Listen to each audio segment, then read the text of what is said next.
Cholesterol বেশি থাকলে যে খাবারগুলি আপনি খাবেন না। কোলেস্টেরল অদ্ভুত একটা বিষয়। শরীরে কোলেস্টেরল কমে গেলে যেমন আপনার মৃত্যু পর্যন্ত হতে পারে, তেমনি কোলেস্টেরল বৃদ্ধি পেলেও আপনার মৃত্যুই হবে।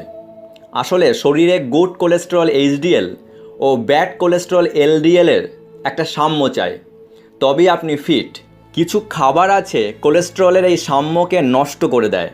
আমাদের উচিত এই খাবারগুলিকে অ্যাভয়েড করা। 1. পটেটো চিপস ও অন্যান্য প্যাকেজড ফুডস।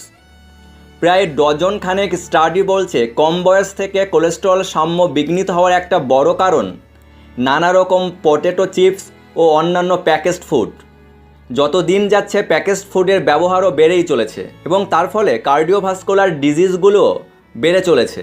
কার্ডিওভাস্কুলার ডিজিজগুলি থেকে বাঁচতে গেলে আমাদের এখন থেকেই পটেটো চিপস ও প্যাকেজড ফুডে রাশ টানতেই হবে। 2. অত্যাধিক চিনিযুক্ত খাবার খাবেন না। গবেষণা বলছে খাবারে অ্যাডেড সুগার রক্তে এলডিএল বাড়ায়, ট্রাইগ্লিসারাইড বাড়ায় ও এইচডিএল কমায়, অর্থাৎ কোলেস্টেরলের সাম্য নিয়ে একেবারে ছেলেখেলা করে। তাই cookies, cake, pastry, candy, soda, juice, energy drink থেকে দূরে থাকুন বা কম খান। 3. প্রসেসড মিট থেকে দূরে থাকুন।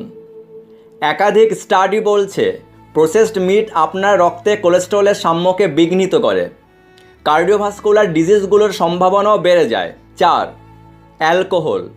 শাস্ত্রে বলা আছে বেশি মাত্রায় অমৃত ও বিষ। অ্যালকোহলের ক্ষেত্রেও এই আপ্তবাক্যটি 100% সত্য। কম মাত্রায় অ্যালকোহল পান করলে আপনার কোলেস্টেরল মাত্রা দারুণভাবে সাম্যে থাকতে পারে, কিন্তু অত্যাধিক অ্যালকোহল পান করলে এলডিএল ট্রাইগ্লিসারাইড বেড়ে যায় ও এইচডিএল কমে যায়। 5. ময়দা থেকে দূরে থাকুন। ময়দার মতো রিফাইন্ড গ্রেইন প্রোডাক্টস রক্তে গুড কোলেস্টেরল কমিয়ে দেয়, ফলে এলডিএল ও ট্রাইগ্লিসারাইডের অনুপাত বেড়ে যায়। ফলে কোলেস্টেরলের সাম্য রাখতে গেলে ময়দা থেকে দূরে থাকতেই হবে। 6. ফাস্ট ফুড থেকে দূরে থাকুন। একাধিক স্টাডি থেকে দেখা যাচ্ছে যারা নিয়মিত ফাস্টফুড খান, ফাস্টফুডকে রুটিন করে ফেলেছেন, তাদের কোলেস্টেরল লেভেল সহজেই বেড়ে যায়। এলডিএল এইচডিএল এর সাম্য থাকে না, ট্রাইগ্লিসারাইডও বেড়ে যায়। তাই কোলেস্টেরল থেকে দূরে থাকতে গেলে আপনার ফাস্টফুড থেকে দূরে থাকতেই হবে। কোলেস্টেরল নিয়ে ডক্টর বিশ্বাস চ্যানেলে বেঙ্গলি হেলথ টিপসে আরও অনেক টিপস পাবেন, দেখতে থাকুন আর কোলেস্টেরলকে টাটা বাই বাই করে দিন।